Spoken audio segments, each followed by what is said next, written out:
আসসালামু আলাইকুম রহমতুল্লাহি ওবরকাতুহ। সম্মানিত দর্শক, ছাত্র জনতার যে গণ অভ্যুত্থান, সে অভ্যুত্থানের পর যে নামটি আমাদের বাংলার আনাচে কানাচে বহু তর্ক বিতর্ক, আলোচনা সমালোচনা শুরু হয়েছে কেন্দ্র করে, সেটি হলো সমন্বয়ক। তো কেন্দ্রীয়ভাবে ঢাকা শহরে এরকম ১০-১২ জন আমরা সমন্বয়কের চেহারা জানি, আর ৫-৬ জনের নাম আমরা বলতে পারি। আর বাকি যারা আছেন আসলে এই ঢাকা শহরে আমরা তাদের অনেকের নাম জানি না, আমি অন্তত জানি না।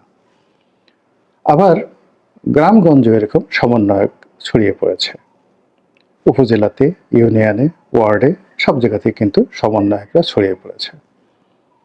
এবং সমন্বয়ক নাম ব্যবহার করে এ যাবৎকালে, অর্থাৎ আগস্ট মাসের ৫ তারিখের পরে তারা কোন কোন ভালো কাজ করেছেন, সেই ভালো কাজগুলোর যে খতিয়ান একদিকে রাখুন, আর তারা যে সকল মন্দ কাজ করেছেন সেগুলো একদিকে রাখুন। তাদের সম্পর্কে যে সুনাম এবং সুখ্যাতি বের হয়েছে বা লোকের মুখে মুখে ফিরছে, সেইগুলো একদিকে রাখুন। তারপর তাদের সম্পর্কে যে দুর্নাম এবং বদনাম সারা বাংলাদেশে ছড়িয়ে পড়েছে, সেইগুলোকে আর এক পাল্লায় রাখুন। এরপর আপনি নিজেই ওজন করুন যে সমন্বয়কদের ভবিষ্যৎ কেমন, কতটা উজ্জ্বল, কতটা বর্ণিল, কতটা গর্বের এবং কতটা সফলতা এই সমন্বয়ক যারা রয়েছেন তাদের আগামী দিনগুলোতে বয়ে নিয়ে আসবে। তো সেই সমন্বয়ক যারা আছেন তারা একটা রাজনৈতিক দল করেছেন সম্প্রতি, এবং এই রাজনৈতিক দলের নেপথ্যে কারা আছেন এটি নিয়ে নানা রকম আলোচনা হচ্ছে। তারা টাকা কোথায় পেলেন, এত বড় সমাবেশ তারা করলেন যেখানে লোকের চাইতে জৌলুস বেশি ছিল, প্রতিটি পরতে পরতে টাকা খরচ হয়েছে।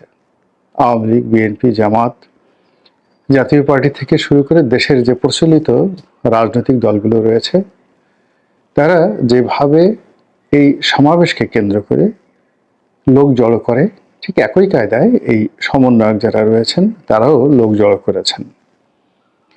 এখানে যারা এসেছেন মূলত তাদেরকে ভাড়া করে আনা হয়েছে, একেবারে স্বতঃস্ফূর্তভাবে যারা আদর্শে উদ্বেলিত হয়ে বা আদর্শে উদ্বুদ্ধ হয়ে কিংবা এই আন্দোলনের সঙ্গে সম্পৃক্ততা জানিয়ে এসেছেন। এরকম সংখ্যা হাজার হবে কিনা আমি বলতে পারবো না, আপনারা যারা উপস্থিত ছিলেন তারা বলতে পারবেন। তবে মানিক মিয়া এভিনিউতে যে লোক সমাগম হয়েছে, সেই লোকগুলো শহরের বাইরে থেকে এসেছে এবং তাদেরকে বাস ভাড়া করে আনা হয়েছে। এবং এক্ষেত্রে অনেক সময় রিকুইজিশন করতে গিয়ে, বাস রিকুইজিশন করতে গিয়ে সরকারি শক্তি ব্যবহার করা হয়েছে, ডিসি সাহেবকে ব্যবহার করা হয়েছে। কারণটা কি? কারণটা হলো যে মানুষ যখন কোনো একটি দলকে সমর্থন জানায় তখন স্বতঃস্ফূর্তভাবে তাদেরকে সাহায্য করে।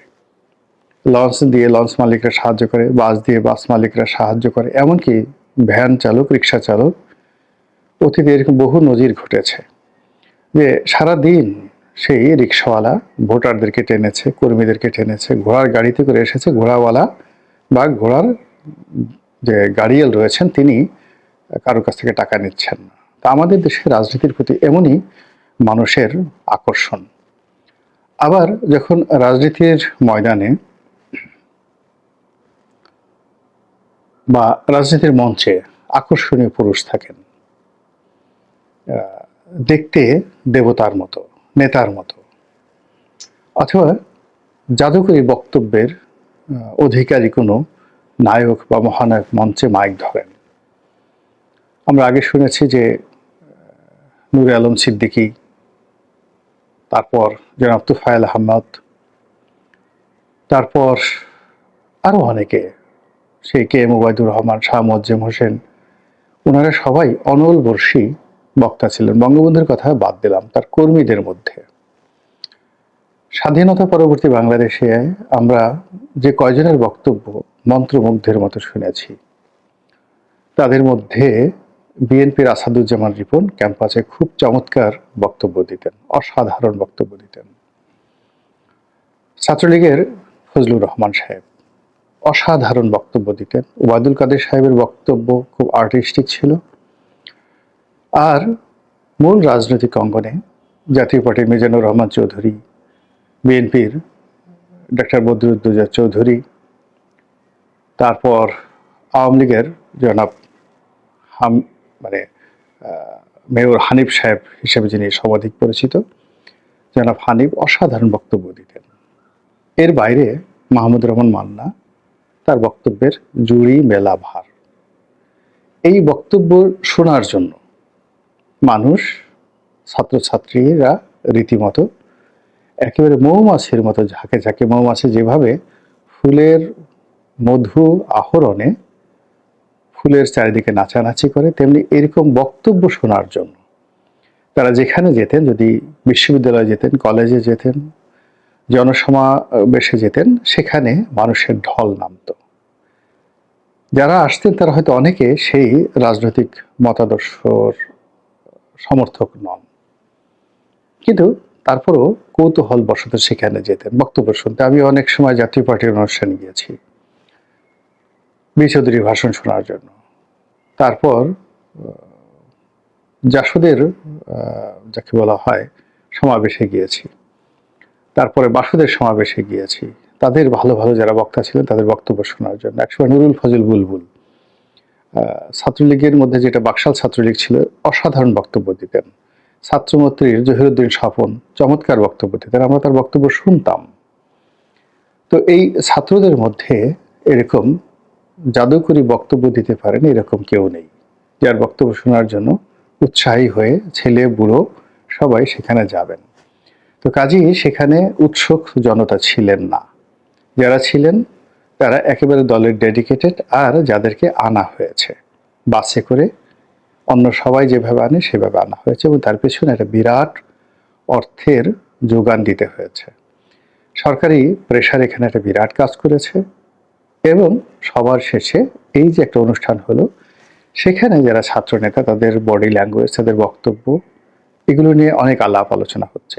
তারা দেশের প্রচলিত সব রাজনৈতিক দলকে দাওয়াত করেছিলেন, শুধুমাত্র আওয়ামী লীগ ছাড়া সবাই গিয়েছেন, লোক পাঠিয়েছেন, এবং আসার পরে তারা সবাই বিরূপ মন্তব্য করেছেন যে আমরা দেখতে গিয়েছিলাম যে তারা আসলে কি করেন।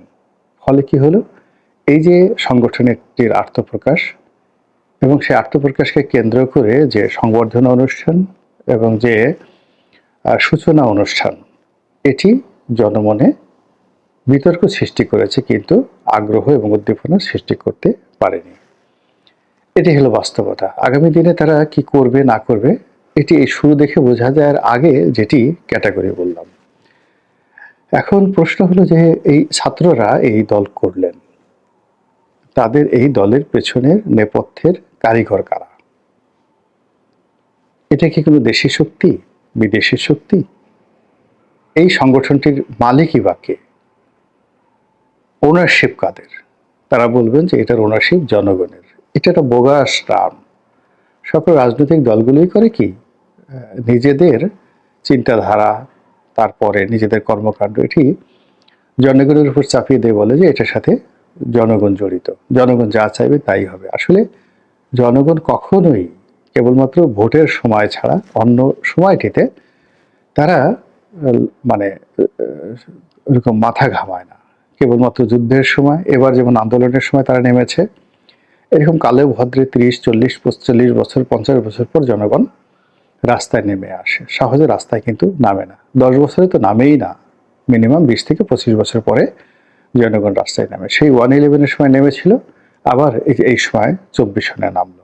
তাহলে প্রায় ধরুন 20 বছর পরে তারা নামলো, আবার হয়তো 20 বছর পর আবার নামবে। এই সময়ের মধ্যে যারা চালাকি করতে পারবে, কূটনীতি করতে পারবে, লোক ঠকাতে পারবে, শেখ হাসিনার মতো কৌশলী হতে পারবে, তারা রাষ্ট্র ক্ষমতা আঁকড়ে ধরতে পারবে। জনগণ তাদেরকে কিছুই করতে পারবে না। এটাই হলো বাস্তবতা। তো এখন যারা রাষ্ট্র পরিচালনা করছেন তারা এটা খুব ভালো করে জানেন, এবং তাদের জীবনের যে অভিজ্ঞতা, সেই অভিজ্ঞতার কারণেই তারা অতীতের যে ধারাবাহিকতা, কিভাবে বিএনপি প্রতিষ্ঠিত হয়েছে, কিভাবে জাতীয় পার্টি প্রতিষ্ঠিত হয়েছে, তারপর তাদের ব্যর্থতা, ১/১১ সময় তাদের যে ব্যর্থতা, সেই ব্যর্থতাকে তারা পুঁজি করে এই সময়টিতে তারা সবকিছু ম্যাটেরিয়ালাইজ করার চেষ্টা করছে, এবং এখনো পর্যন্ত তারা মোটামুটি সফল। সব ক্ষেত্রে তারা মোটামুটি সফল, অন্তত বিগত ১/১১ চাইতে। তো এখন আমার যে দৃষ্টিভঙ্গি সেটি হলো এই সংগঠনের সাথে ডক্টর মোহাম্মদ ইউনূসের ফাইন্যান্স, তার মানসিক সমর্থন এবং তার নেতৃত্ব একেবারে শতভাগ রয়েছে বলে আমার কাছে ব্যক্তিগতভাবে মনে হয়েছে। এর কারণ হলো যেভাবে নাহিদ মন্ত্রিপরিষদ থেকে পদত্যাগ করলেন, যেভাবে অন্যান্য উপদেষ্টারা, তরুণ উপদেষ্টারা এখানে তাদের মনোনিবেশ করছেন, যেভাবে ডক্টর আসিফ নজরুল ছাত্রদের এত প্রশংসা করছেন, আক্তারের প্রশংসা করছেন, নাহিদের প্রশংসা করছেন, যেভাবে এই ছাত্ররা একসময় কোটা বিরোধী আন্দোলনে নুরুর নেতৃত্বে, ভিপি নুরুর নেতৃত্বেই মূলত তারা সংগঠিত হয়েছিল। তো তাদের এই উত্থানে নুরুর মধ্যে যে প্রতিক্রিয়া দেখা যাচ্ছে, বিএনপির মধ্যে যে প্রতিক্রিয়া দেখা যাচ্ছে, এমনকি জামাতের মধ্যে যে প্রতিক্রিয়া দেখা যাচ্ছে, এটি কখনোই হতো না যদি এই ঘটনার সঙ্গে ডক্টর মোহাম্মদ ইউনূসের কোনো সম্পৃক্ততা না থাকতো। এটি হলো প্রথম কারণ। দ্বিতীয় কারণ হলো, যখন নাহিদ পদত্যাগ করতে গেলেন তখন ডক্টর মোহাম্মদ ইউনূস তাকে সন্তান স্নেহে বুকে জড়িয়ে ধরলেন। আমরা সেই দৃশ্য দেখেছি অনেকে। এবং এটি হলো নিজের প্রিয় পুত্রকে যখন মানুষ যুদ্ধক্ষেত্রে পাঠায় এবং ঘরের সুখ স্বাচ্ছন্দ্য পরিবর্তে তাকে যুদ্ধক্ষেত্রে পাঠায় কোনো পিতা, তখন তার যে ধরনের অভিব্যক্তি থাকে, ডক্টর মোহাম্মদ ইউনূসের অভিব্যক্তি দেখে আমার আসলে ওইরকমই মনে হয়েছে। এরকম আসলে অনেকগুলো কারণ রয়েছে, এবং ইতিমধ্যে সবাই এই যে জাতীয় নাগরিক পার্টি, এই নাগরিক শব্দটিকে অতীতে ডক্টর মোহাম্মদ ইউনূসের যে নাগরিক শক্তি নামে যে একটি রাজনৈতিক দল করার যে প্রবণতা ছিল, সেই নাগরিক শক্তির সঙ্গে নাগরিক পার্টির একটা অন্তর মিল, একটি সেতু বন্ধন অনেকেই সংযুক্ত করে ফেলেছে। এবং সবাই বলার চেষ্টা করেছে যে ডক্টর মোহাম্মদ ইউনূসকে আসলে যত সহজ মনে করা হচ্ছে, যত সরল মনে করা হচ্ছে, তিনি আসলে অতটা সরল নন। তাকে অনেকে কঞ্জুস বলেন। তিনি যদি কঞ্জুস হন তাহলে হিলারি ক্লিনটনকে এত টাকা দিলেন কেন, বা ক্লিনটন ফাউন্ডেশনকে এত টাকা দিলেন কেন? তো কাজে বাংলাদেশে তার নাগরিক শক্তিকে বর্তমান নাগরিক পার্টির উপর রূপান্তরিত করে তিনি যদি এখানে তার যে অর্থ, দেশি এবং বিদেশি তার যে কানেকশন, এবং বিভিন্ন প্রতিষ্ঠান থেকে ডোনেশন নেওয়ার তার যে কানেক্টিভিটি রয়েছে, সেগুলো যদি তিনি ব্যবহার করেন, তাহলে আপনি খুব বেশি সমালোচনা করার সুযোগ আপনার থাকবে না। এর কারণ হলো বাংলাদেশে এইভাবেই সবকিছু চলে আসছে।